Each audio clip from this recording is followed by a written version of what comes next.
evidence. If this film indeed corresponds with Vereshchagin's story, what we are looking at is the scene of the crash site in Perezyovsky as viewed by a camera on top of a military truck.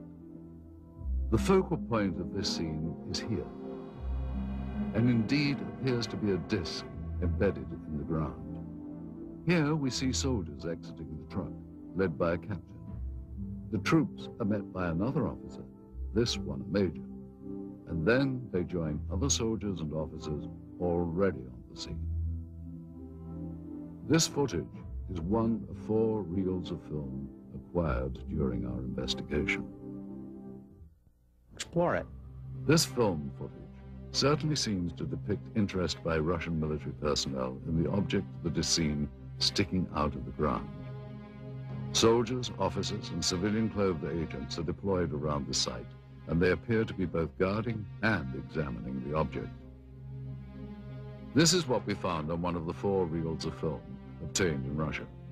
After viewing the footage, we were able to determine that it was most likely shot with 2 separate cameras.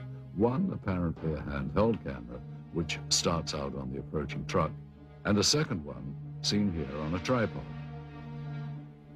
As the soldiers march past, you can see the cameraman turn to follow the troops. Here we cut to the other angle, the point of view from the tripod camera. And here you see the handheld camera as the truck pulls up. Both cameras change vantage points several times during the film, as if to get better views or perhaps under orders of a superior. From this angle, we see yet more troops arrive. Author Veniamin Vereshchagin described... Знаете, в дальнейшем события приняли более такой масштабный характер. По просьбе КГБ были привлечены... On the KGB request, Soviet army... And here you see the man who is probably the head KGB agent directing the cameraman to point his camera toward the disc. A total of almost 1,200 feet of negative were recovered just on this crash site. It is possible that more film was shot, but this is all that we were able to obtain.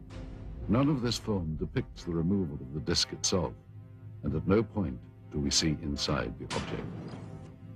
From this angle, we do see the handheld camera shooting behind or inside the disc. However, that footage, if it was in fact ever shot, was not included in the cans of film we acquired. We can only speculate that it may still be at large. We must also speculate on how the object ended up here, based on information from where did this object come from and how did it come to crash here? And more importantly, what has happened to it since?